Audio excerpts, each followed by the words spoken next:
Welcome back, baseball fans, to another edition of the Prep Baseball Report of North Carolina podcast. I'm Brandon Hall. He's Matt Payne. We're going to sit down and talk about high school baseball here in the Carolinas. Matt, how we doing? Doing good. A little bit of a calm before the storm. We kind of got through all of our preseason events, and um, I wouldn't say a weekend off because there were some things going on around the state, but we're kind of getting all of our preseason stuff out and ready to go. So our weekend maybe was not as hectic as it has been. What'd you end up getting into? Just really trying to prep for the high school season. We got high school previews about to come out, and the Power 25 came out. So just kind of looking at teams and trying to figure out where we need to be when the season kicks off next week. Yeah, saw the Power 25 dropped on Friday, and not too much kickback. I think people know that we're working at it. And we're trying to do our homework and do our research. And we've gone through, and I know we've gone through at least 100 high school previews that were sent to us by coaches. And of course, we're doing our own research on that stuff too. But you put most of that together. I was kind of on the peripheral. And we're going to get into the Power 25 a little bit later, but just briefly, how hard was it? It's always difficult. I think the top end teams heading into the year can kind of be somewhat clear cut when you go through rosters or who we like, and then once you get outside the top 10 a little bit, you kind of you show some of the teams that are good year in, year out. You kind of show them respect early and give them an opportunity to prove that they'll be good again, or either it's a rebuilding year for them. And um, then obviously the season will speak for itself. Yeah. We're getting ready to start that high school season. We're going to jump into a bunch of information that we've got pouring out through the website. But let's start with just a kind of a look back. Our careers as you were going through, and we're getting ready for game one and week one of what seems like a long season. As you're looking at it now, when we get into May, we're going to look back and see it was a little bit more of a sprint.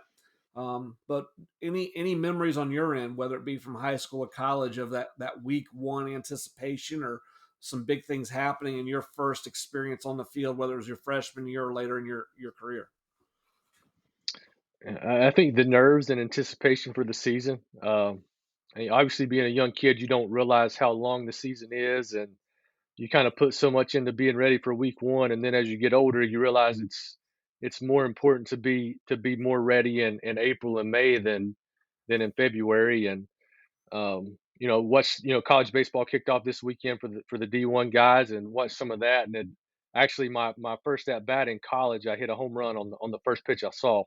So I'm sure there was some luck involved in that, but you do that, you only have one way to go, and that's down after that. I didn't know that. Who'd you hit it off of? Do you remember the team? I think it was Delaware, I believe it was Delaware, one of the northern schools that would always come down early in the year. We were actually in Delaware's conference, probably. Well, it would have been when I was at Wilmington, so before you got to school.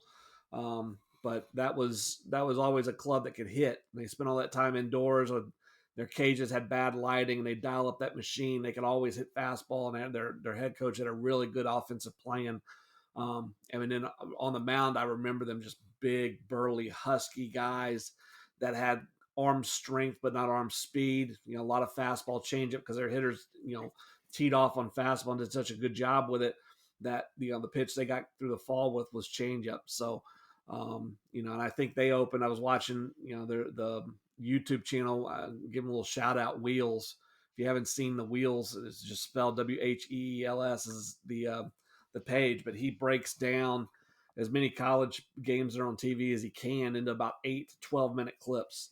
And so I saw most of the series with Delaware and Ole Miss, and Ole Miss is off to a quick start. It looked like, and got a chance to be very, very good again. But Delaware is a club that I think, obviously being in the Colonial, so some Carolina love with Wilmington, with Elon, with College of Charleston, three clubs that they'll have to contend with. They should be in the mix in that conference. For One thing me, about those go ahead.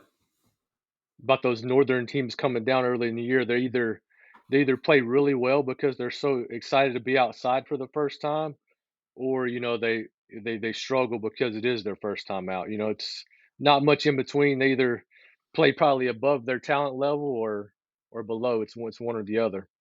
I always found that they were ready to hit fastballs. You know that you weren't going to do a whole lot to get even. You know, and we had some years at Charlotte. We had a our one was 95 to 98 when everybody else's average fastball was 88.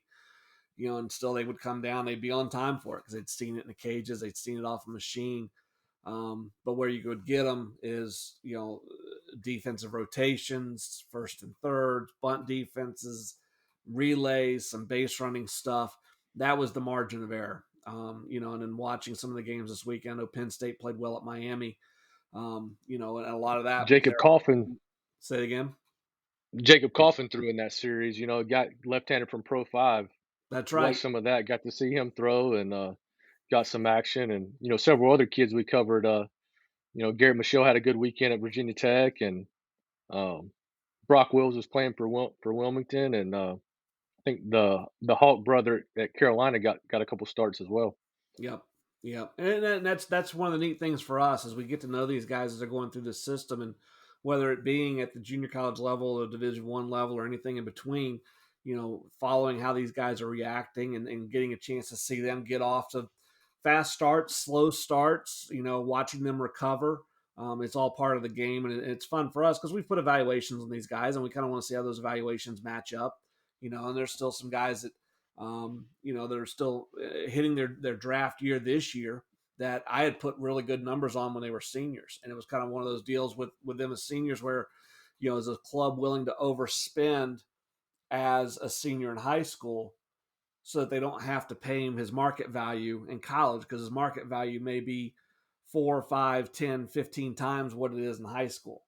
And inevitably, most of those guys get to college and they get to play it out. And you see a couple of them are going to make pro teams pay for that, and a couple of them that haven't hit that ceiling yet. And you're not around them every day. You don't see what's going on every day. You have no reason why, understanding why, but or maybe just the evaluation was off a little bit. So it's always fun kind of tracking those guys too as they're getting through that next round of draft coverage because it's something that we do dive back into on our end, helping out D1Baseball.com, with their draft list and the execution of the top 500 players in the country and going and watching some of those college games and then being able to compare those players to the high school kids we're covering as well. So I'm excited to get out and see some of those games too. Are there any colleges in the area that you're kind of looking forward to seeing?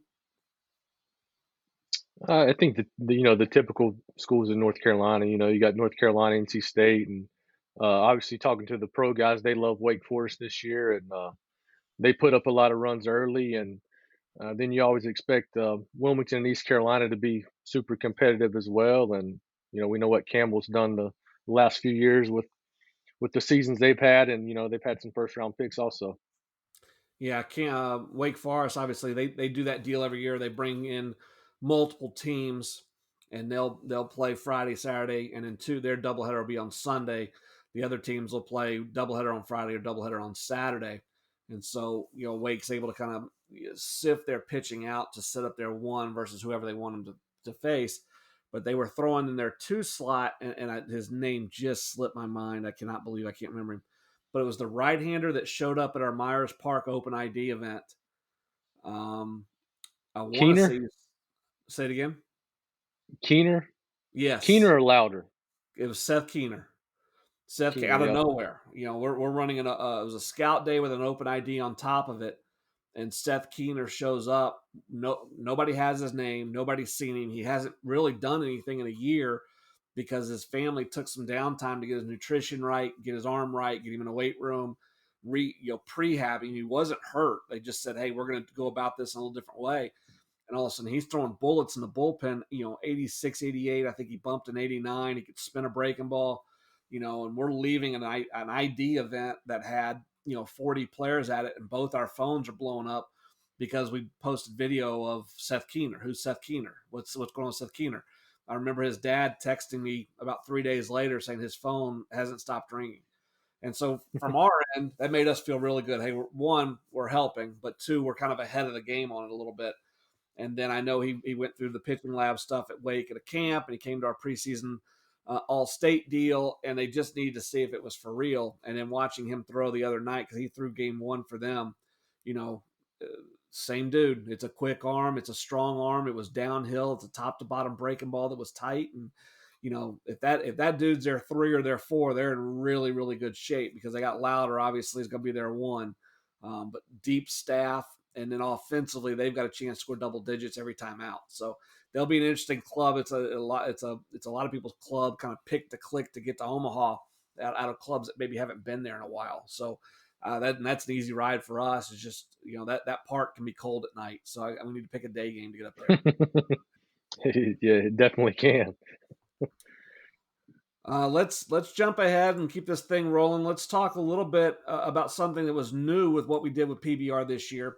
It's our first time ever jumping into team rankings on a national and a regional basis. So we've always done the Power 25. We've helped out in North Carolina in past years with the Coaches Association putting out a poll. But with national rankings and team and regional rankings, obviously there's a little bit more that goes into that, and some cross collaboration. At this point, North Carolina, and if I'm wrong, correct me, we don't have anybody ranked nationally. Which I No. think I think honestly that's a little bit because of the parity in the state. You don't have that one state, that one team that's just going to run away, and we're predicting they're going to win 30 games.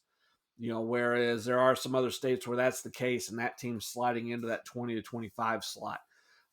But we do have multiple teams in the regional rankings that are sitting on top of our Power 25. So, with the release of the Power 25, Matt, if you could, let's talk about a couple of teams at the top that you expect to be really good this year and be contending for state titles. It's hard not to like Wake Forest with the roster that they have, and Luke Stevenson, Super 60 guy, catcher, bat. Cooper Allen, who we got to see a couple times this winter. Um, he swings the bat really well. He'll be a really good arm for him. They got to have Ethan Britton in the middle to play short. Carlos Diaz behind the plate. Good catch and throw guy. We like his bat, and That Ian gives them Williams, an two right athlete. there. That's more than most Yeah, people. A lot of teams struggling to find one catcher. They got two. yeah. Um, and then Ian Williams, athletic center fielder, and just a lot of depth on that club. It's a little bit of an older club. Then you go down to Corinth Holders and Briggs McKenzie. That's a tough matchup for anybody right there. And they're two guys going to be a little late. Jet Music getting into the year. He's had I think he's been held back a little bit with some arm issues, but he's expected back sometime during the year, and that gives them two aces at the top.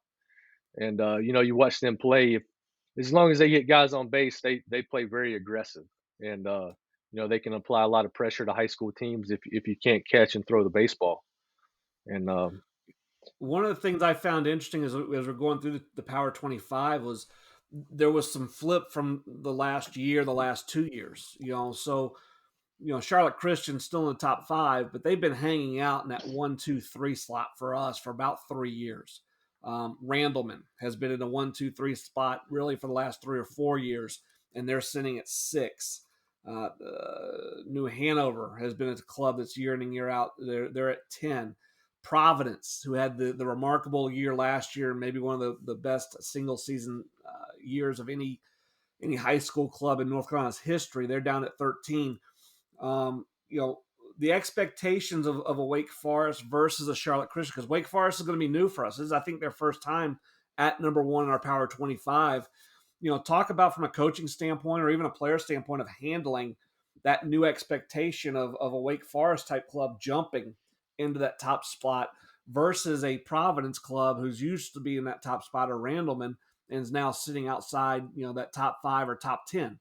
What's Wake Forest going to have to contend with? What are the other clubs that are used to being higher going to have to contend with? I think it's definitely different for some of the newer clubs. I think if you're older and have been on in a playoff environment, it probably doesn't affect them too much.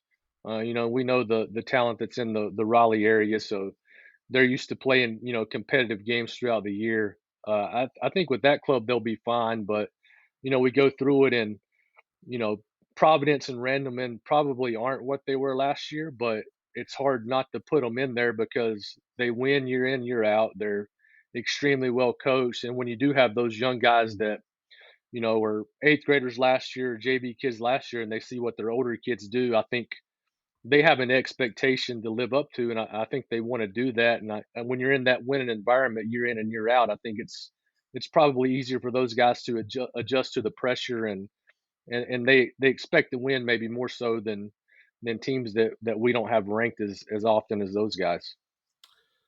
One of the other things that jumped out to me, and we're going to roll kind of towards the bottom of the top Power 25. And again, if you're in the Power 25, we've got you as one of the top 25 teams out of 400 plus teams in the state.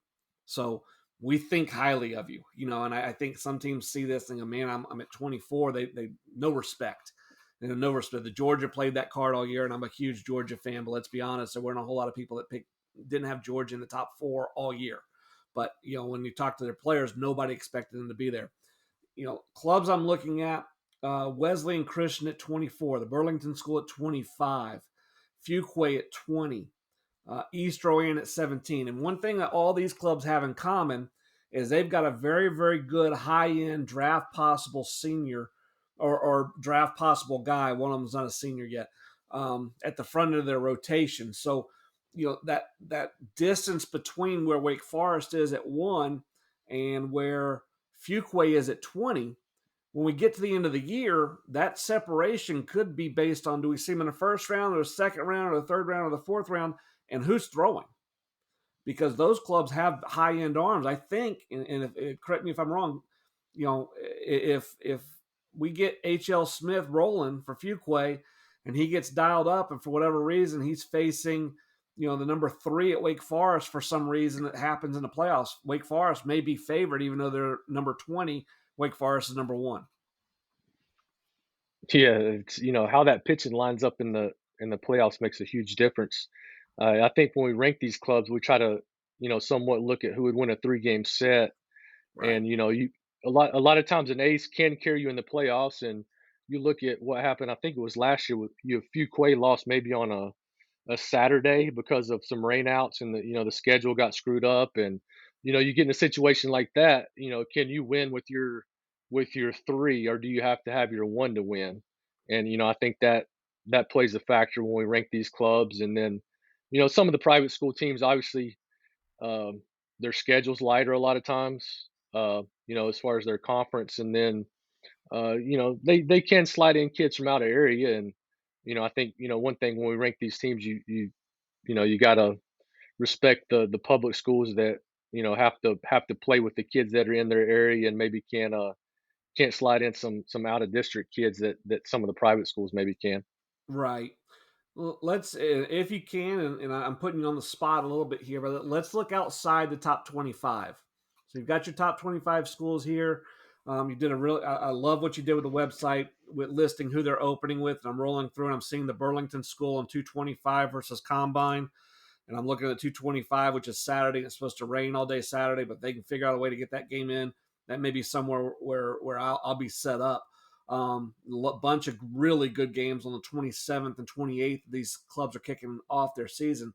But if we look outside the top 25, do you see a team that's kind of missing in our Power 25 that you go, this is a club that can make a run to a state championship and have a really big year, and maybe I don't even know if it's we misevaluated them, but maybe end up in our top 10 by the end of the year if they really get things rolling. Is there somebody that stands out for you? I think you got to look.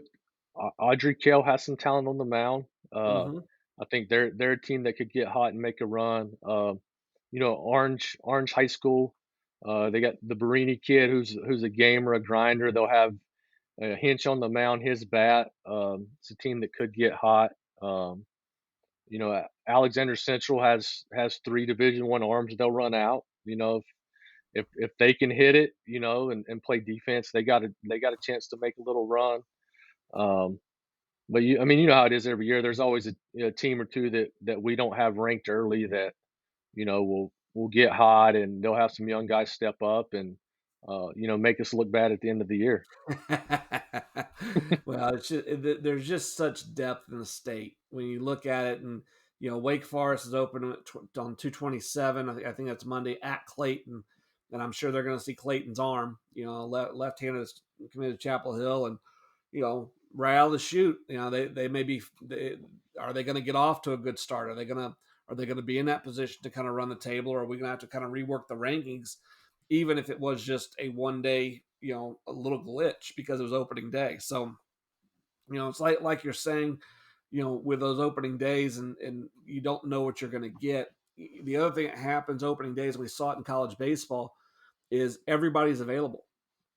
And so, I can throw my one, I can throw my two, I can throw my three. I can do anything I want with my pitching staff. As we get into week 2 or week 3, your pitching starts to get set up. You can't really bounce a guy back. You've got to get him his rest. You got to get him back on track. From a position player standpoint, we start becoming a little bit more of who we are. Adrenaline in that first game, I think, can last you 7 innings, and you can play above your head a little bit. But that trick is not being too high or too low.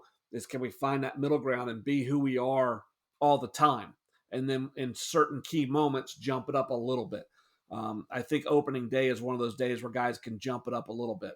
And so I'm interested to find out, kind of how these hold up. I think, it's hard to argue with where the rankings are. And I think you can make a case for every team and putting them in the slot that they are. But I also think you could look at it and go, man, if Collins Black is on the bump for Carey, and, they got Gavin Turner behind him, and they're matched up with, East Forsyth, and they're lefties coming off the basketball season, and maybe Carey would be favored in that game. And I think that's the brilliance of what happens in our state. And I hate the playoff system that we have. I despise it with everything inside me. But I think the regular season does prep guys for that, because you're seeing clubs once, twice, throughout the year, and every game becomes a big game because you're trying to see where you can get in and how you can get seeded so that you can get off to a good start in the state playoffs. Yeah, the playoff system's awful, and it's probably teams that if it was a series like a lot of states, how different our state champions would be over the last 10 to 20 years. Yeah, I'll go back. Does 20 years cover me? No, we gotta go back further. 20 years doesn't cover me. I would have had one. I honestly believe that, and I've seen a couple of my teammates whose kids have been coming to our events here this winter, and we still, that one game. We ran into a guy throwing a knuckleball. We hit 6 balls up against the fence. That's where they were playing, and they had 5 infield hits, and that was the game. And it's not that it sticks with me or bugs me or that I can remember every pitch of what happened. So, and before I fall into a deep, deep depression, let's move forward. Let's talk about the preseason previews. I know we've got a lot of big things kind of lined up for the way we're going to get guys ready for the season. I know it started this week, with actually started last week with the Power 25, moving into some kind of individual player recognition this week. And I know you started it off with profiling some of the bigger bats in the state. The stories on the website. If you go to prepbaseballreport.com, click on North Carolina, click on news, and you'll see these stories pop up. But Matt, who are some of the big bats that you profile that you're excited to see this spring? Yeah, it's kind of like the Power 25 when you can only pick a handful of guys. You start to realize how many good players are out there and how many guys could be on the list. And obviously Walker Jenkins, maybe the best high school player in the country. South Brunswick, Luke Stevenson's in there. Cooper Allen, a guy we saw. Tristan Salinas was outstanding at the pro case for us. And um, then you go down into the 24 class. You got Perry Hargett, who was at the pro case, and Holden Cooper, who every time you see him, he just hits. Yep. Maybe not a ton of power, but can really hit. And um, it's fun doing those lists because like I said, you realize how many good players are in our state and how hard it is to make these lists. Let's talk a little bit about Salinas, because that's one of my favorite bats in the senior class. We had him at Future Games 2 years ago, and he was kind of a left-handed hitter that we thought was going to just take off. And I honestly, I don't know that he believed as much in him as we believed in him. And then he got on that national scene. He hit a home run early. He hit a double early. Shooter gave him some love on day one. Shooter gave him some love on day two. SEC teams, ACC teams start calling. He ends up committed to the University of South Carolina. You know, a guy from up the mountain a little bit. He gets aided a little bit. Bat speed's rewarded up on the mountain, and you put the ball in the barrel with bat speed, and the ball does carry. But what is it that you kind of really like about Salinas as you're profiling him this year, getting ready possibly as a draft follow, and then if he ends up at South Carolina? I think the fluidity in his swing. It's very fluid. The barrel stays in the zone a long time, and until we went to future games, I didn't realize he ran that good. He's 6'6" Yeah. runner. Um, and I think the more he's played, I think he's definitely got better defensively, and I think that'll be the difference maker for him is where he ends up fitting defensively. And you talk to people, and some people probably believe maybe an offensive second baseman. Other people, see center or right field with them, and I think that is one thing you get into Western North Carolina. You don't. There's good players, but the high end players are probably more scattered than the bigger cities. And growing up, you're not as around as many of those guys, and sometimes it's harder to believe you're as good as what other people think you are. The other name you mentioned that's really intriguing to me because I'm really excited to kind of see how he continues to fill out. Um, Goes to Wakefield High School, which has a connection to me as my dad was their first ever head coach and coached there for 12 to 15 years. Holden Cooper, catcher, infielder, outfielder, super utility guy. I mean, a legitimate utility guy because he can catch. Very athletic back there, listed at 6 foot 185. And you talked about every time we show up, he hits. But what is it that puts him in those positions as you're trying to watch and evaluate him that allows him to have that barrel efficiency, I guess is what we could call it, with the hand strength and with the bat speed? I think he's super competitive, and I think he's pretty confident in who he is. He doesn't have a ton of power, and he doesn't swing like he has a ton of power. He's a gap guy. He gets the barrel in the zone, keeps it in the zone, and he just seems to have a competitive mindset when he's in the box. That story is on the website, and I posted one yesterday on the pitchers. And Matt, I'll let you throw it at me as in terms of who you want me to kind of break down. But I know in the senior class, we got Chase Meyer up there, who's at the Super 60 with us, Harrison Lewis and Cooper Clark, who were at our pro case. HL Smith, who we talked about a little bit last week. 24 class is a loaded class from a pitching standpoint. And one of the deals that may happen in our rankings, we may have some guys jump other guys. Player B may jump player A, but player A's grade actually went up, which is not something that happens in the rankings. Typically, if somebody gets jumped, it's because they kind of stayed or they dropped and the other guy has gotten better.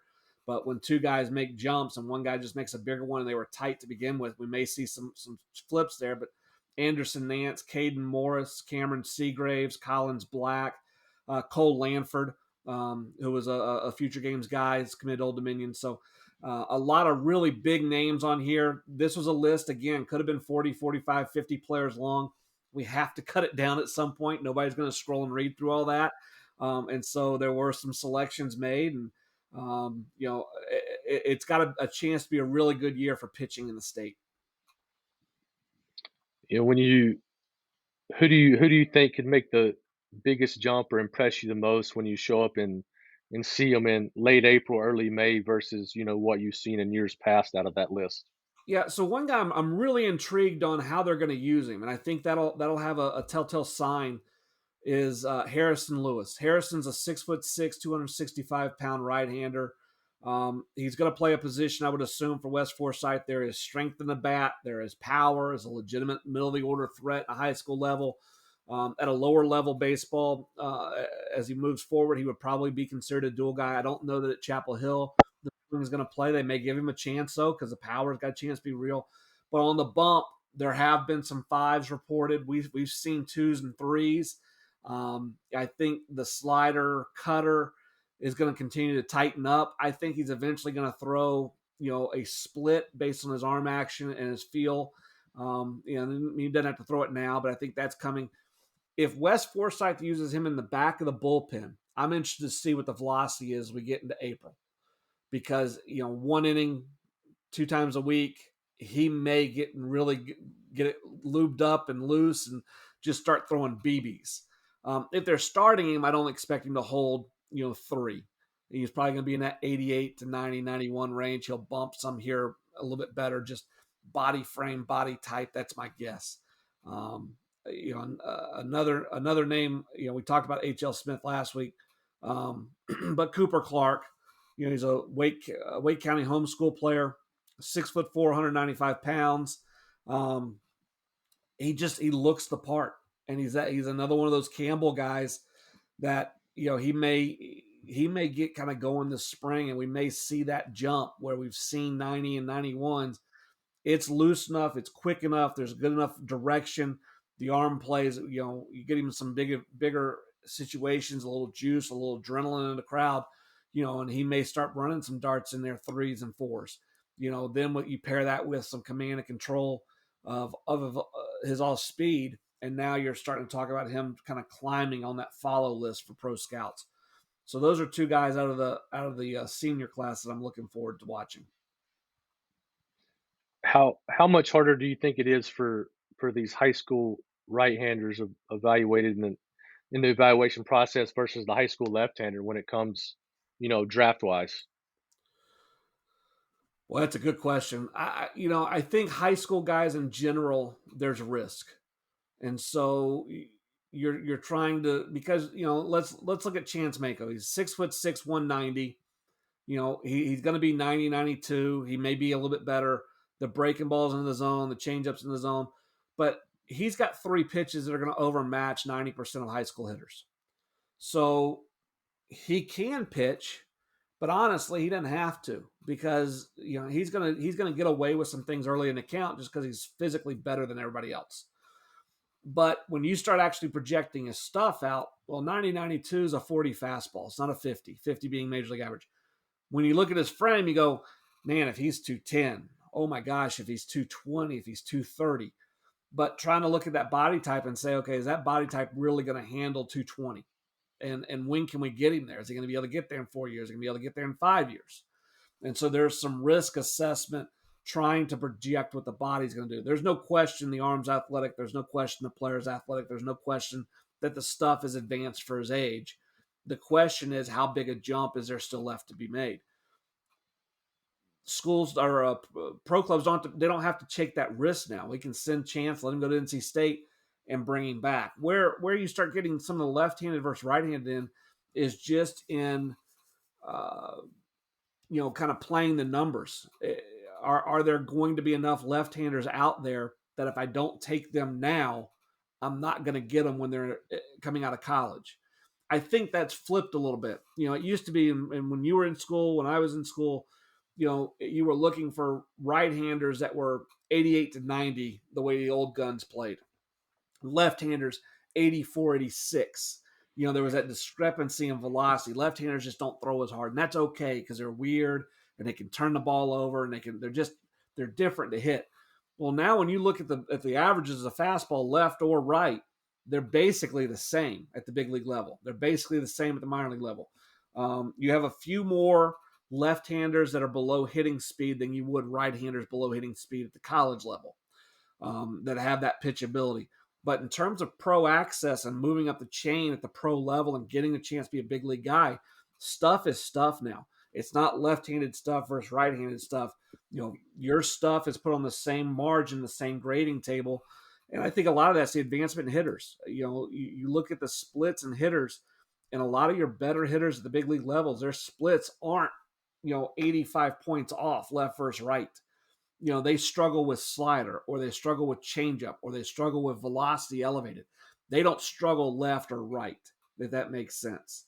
And that's, and you hit at a high level. That's probably different even for you. You probably had a preference left or right. You probably had an approach left or right.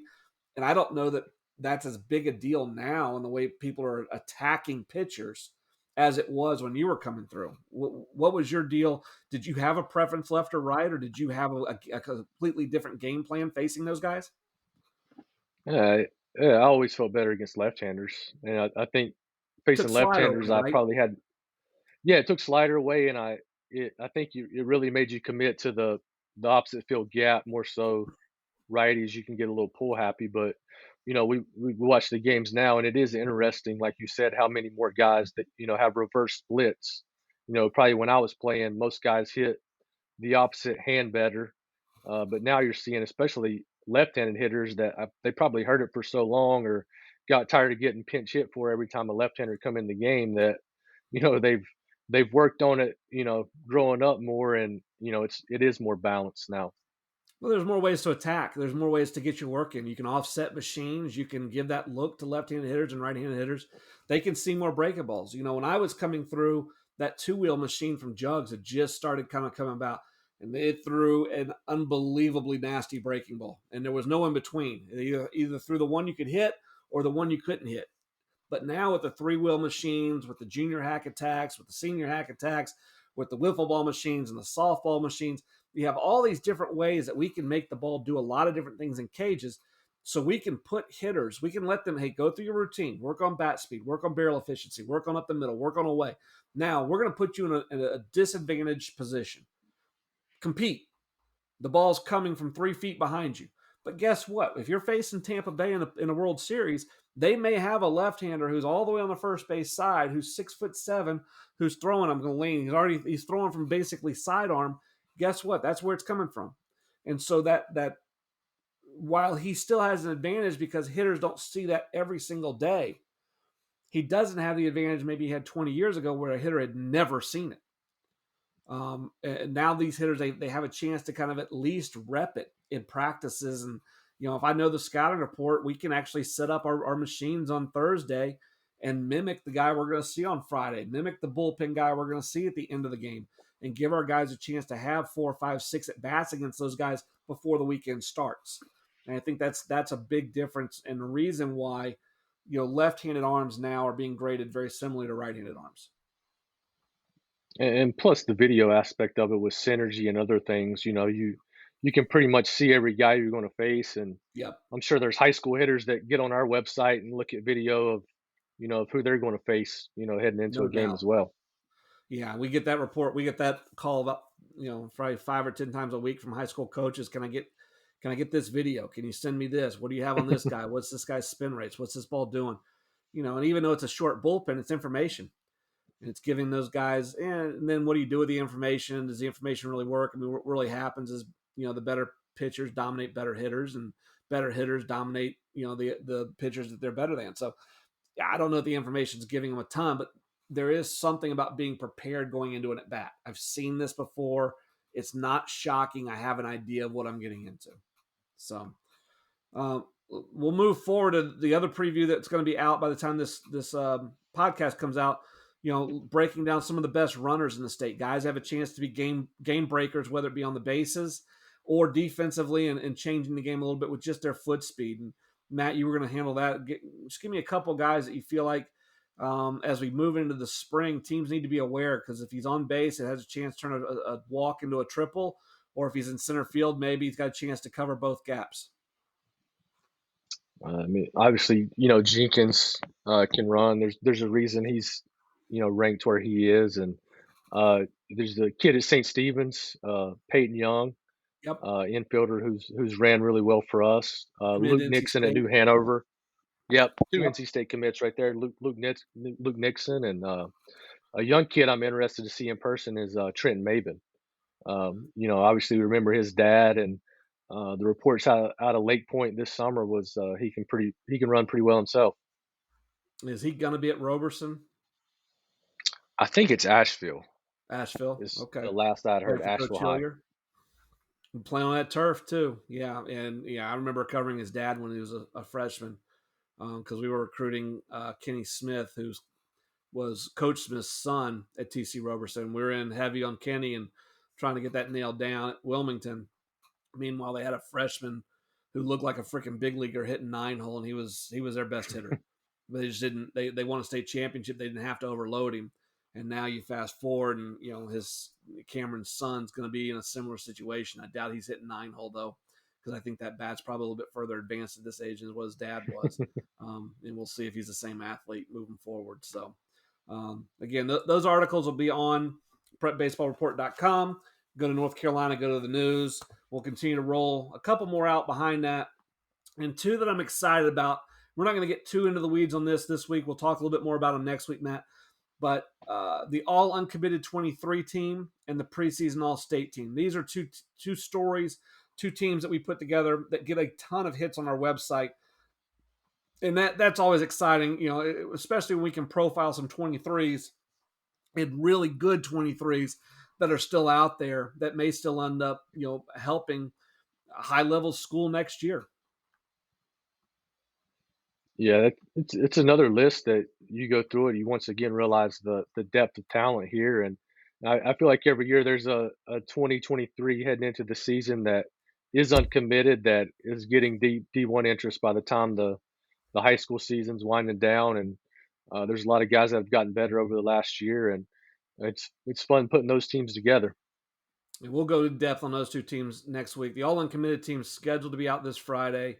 The preseason all state team is scheduled to be out on Monday, the day that kind of high school season kicks off for everybody. We should have that up that morning so that people can kind of look at it and really get their juices rolling for game day and game week.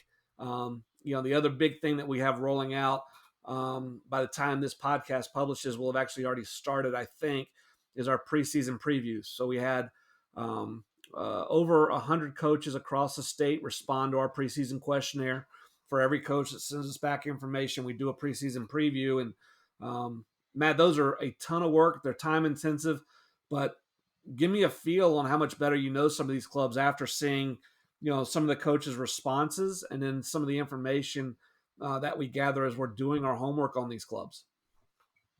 It's super helpful, and appreciate the coaches that take the time to send that in. And I think when they do send it in, it makes you keep an eye out for what their team is doing throughout the year. And they usually list some players to watch, and helps us keep track of those players. And we always get names that maybe we haven't heard before, heard a lot about, that helps us build our list as well.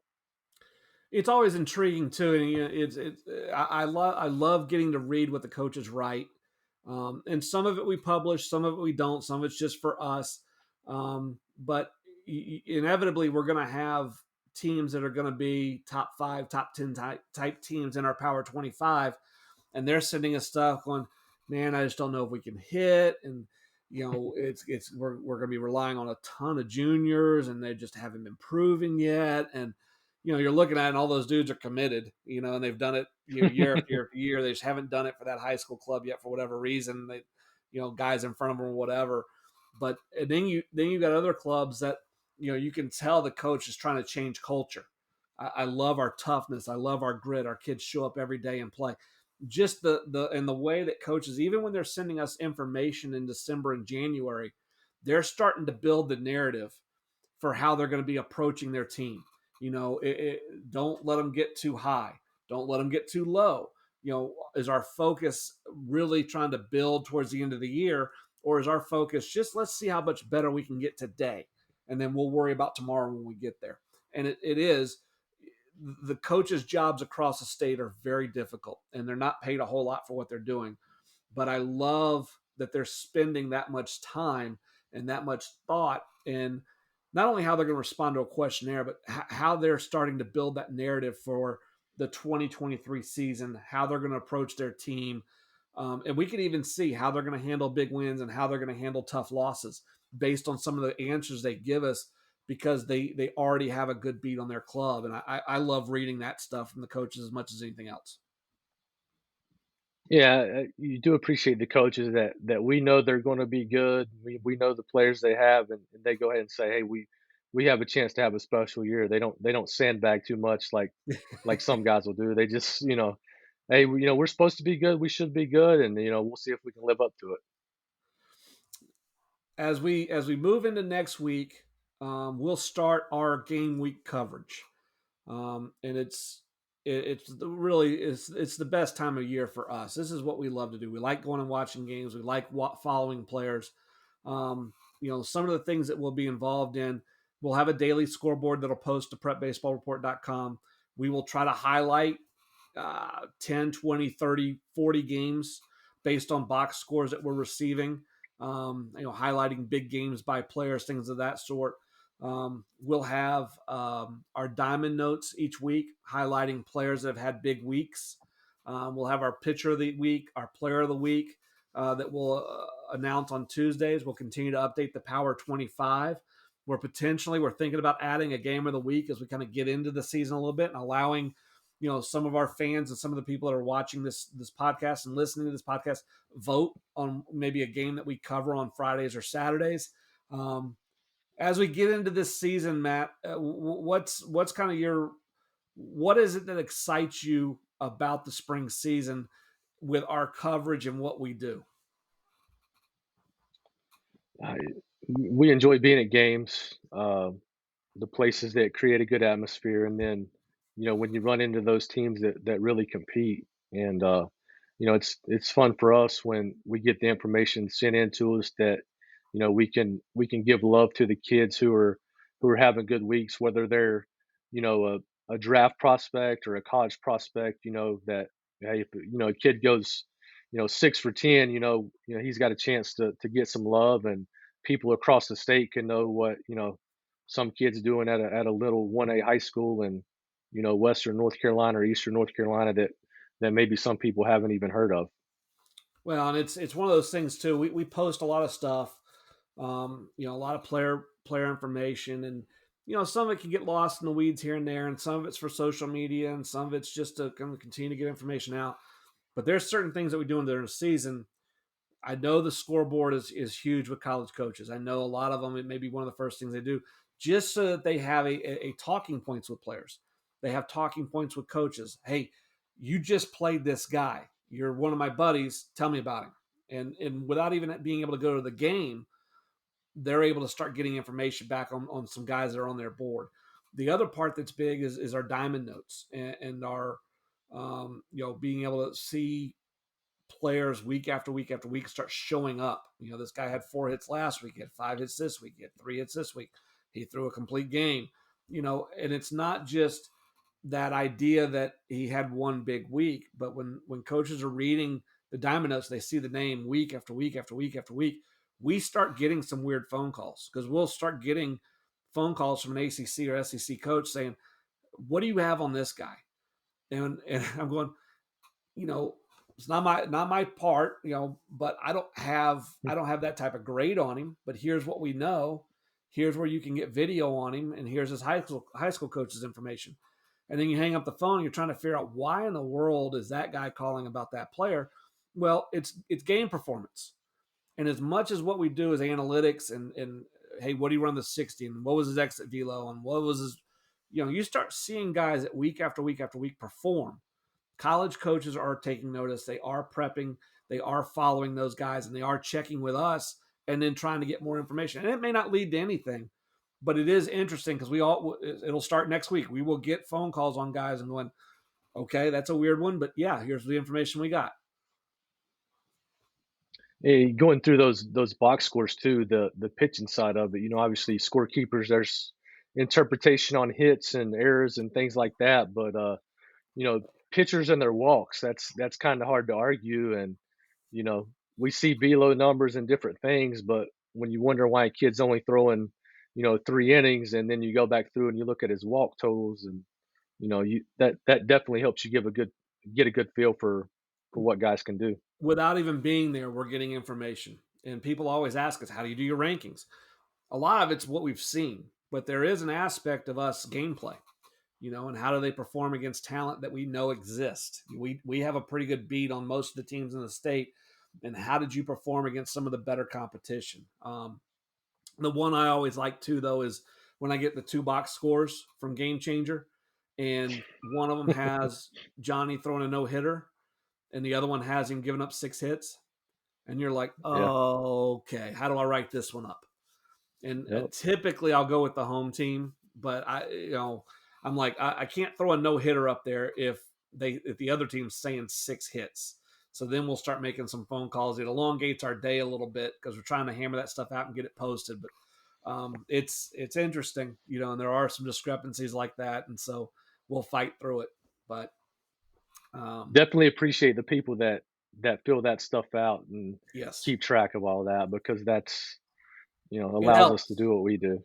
It helps. I promise you, college coaches, you don't even realize they're following you because they're not putting their names down, but they are following. They have different ways of following. Some of them are using, I know there were schools out there that had the same account just so that they could share the box scores without putting their name on the deal of follow. So you had one follower, but it ended up being like 10 schools that were actually using that Oh, account following those deals. I know Shooter, has his list and he's following all the pro guys. So I know, South Brunswick's going to be on his list and a couple of our other, East Rand's probably going to be on his list. Burlington School's going to be on his list, but pro scouts are doing the same thing, trying to get as many box scores as they can because inevitably, pro players put up numbers and, it's hard to say a double was an error. It's hard to say, a home run was an error. It's hard to say, a walk was a hit.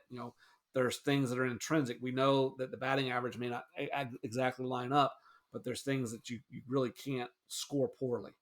And so, anybody that's doing that stuff, we appreciate you what you're doing, and we are trying to follow as many as we can. So, if you don't see us following you, send us a message, let us know.